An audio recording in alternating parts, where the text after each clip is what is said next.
what's in this week's Oban Times with me, Finn Nixon. Me, Kathy Griffith. And me, Sandy Neal. Well, what do we have for you this week in the Oban Times? There's lots of news and photographs for you, as always, in the newspaper and at www.obantimes.co.uk.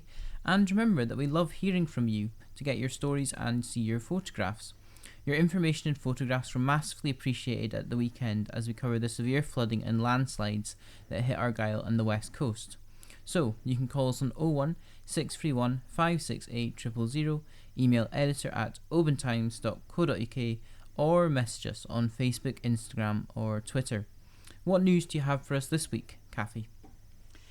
Well, we've been speaking to just one of those people who were caught up in the floods and the mayhem and chaos that came about because of that. Farm manager Stuart Campbell, who's from Dalmally, spoke to us exclusively, describing the frightening moment on the A816 that he realised a massive landslide was heading right at him. So it really was a case of run for your lives. Remember the giant puppet who stormed her way into Oban in 2021? Well, next month you can meet her little sister Breeze, who'll be leading Oban's Winter Festival opening parade.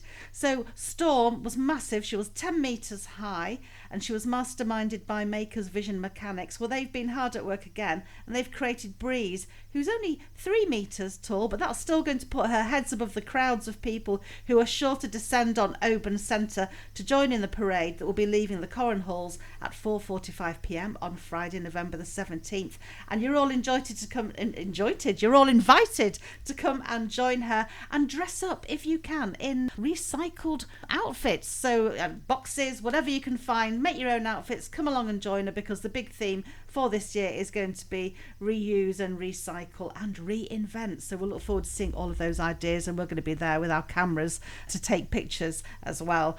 And next month's open day at St Conan's Kirk is giving people the chance to find out more about the historic building's vision and plans for the next 5 years and how you or they can get involved. The Kirk on the shore of Lochawe is one of only 12 UK buildings to be included in the latest round of National Lottery Heritage funding. The open day itself is on Saturday, November the 4th from 10 till 4, and visitors and yourselves, residents from the area, have got this opportunity to go along, see what's happening at St Conan's, explore its history and heritage, and there's going to be lots of interactive tours and displays and talks. But this is a chance for you to become part of its future. Thank you very much, Kathy, and I look forward to reading all of those stories in this week's newspaper. What about you, Sandy? What have you been finding out about for us this week? Thank you very much. Well, not surprisingly, my stories are a bit water-themed as well. One of the worst areas hit by the weekend's torrential rain was the A816 between Oban and Lochgilphead. It caused a massive landslide at the Bialach at Ardfern, but also a helicopter rescue for motorists trapped by a raging river at Kilmartin, and it also cut off Ford from the outside world.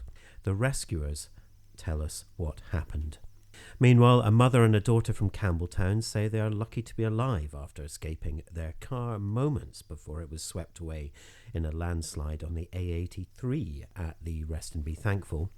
The driver of Saturday morning's Oban to Glasgow bus has been praised by passengers after it got stuck in Inverary due to landslips and flooding closing the roads. The community rallied round, as indeed people did all across Argyll, to help save people either from disastrous situations or give them a home or food or shelter in the middle of what could only be described as a natural disaster.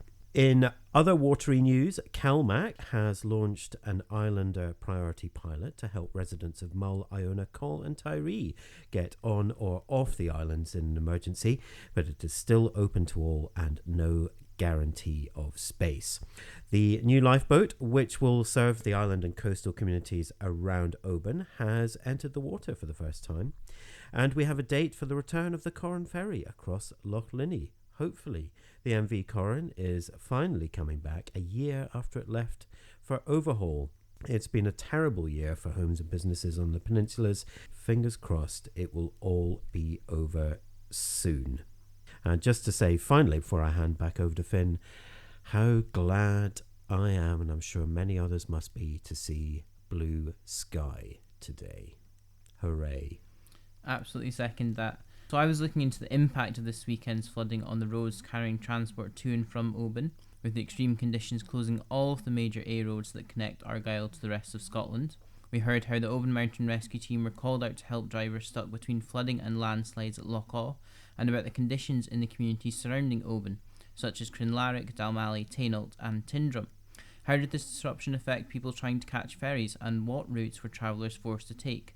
Find out in this week's newspaper. In other news, the Deputy First Minister, Shona Robison, praised a new housing development at Dunbeg during a visit to the village.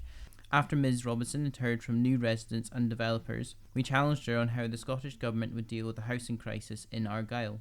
Meanwhile, in the sport, you can find out about a gruelling boot camp weekend for the Oban Ravens squash team, which involved a 10-kilometre race over rough terrain, with several challenging twists thrown in. The Oban Lorne men have also returned from their French adventure at the Amateur Rugby World Cup. The team did Scotland proud by finishing 12th overall after some tough games against strong opposition from Romania, South Africa, Tonga, Uruguay and Wales, becoming the first team to represent Scotland at the inaugural tournament. Oban Shotacon Club also did the town proud, taking 9 medals home from the Kansan Scottish International Karate Championships in Dundee, with 2 gold medals for young athletes Rhys Neal and Ashley Craig. Ryder Cup hero Bob McIntyre also returned to action in golf's weather-affected Alfred Dunhill Links Championship, and it was another action-packed round of darts in the Oban and Districts Darts League at the Clarendon Hotel. Don't forget you can read all these stories and much more at www.obantimes.co.uk or by picking up a newspaper in local shops and petrol stations. We also love hearing from you, so if you have a story, please get in touch. You can call us on 01 631 568 000, email editor@obantimes.co.uk or drop us a message on one of our social media platforms. For now though, thank you for listening, and it's goodbye from me, Finn Nixon. Goodbye from me, Kathy Griffiths. And goodbye from me, Sandy Neal. Bye.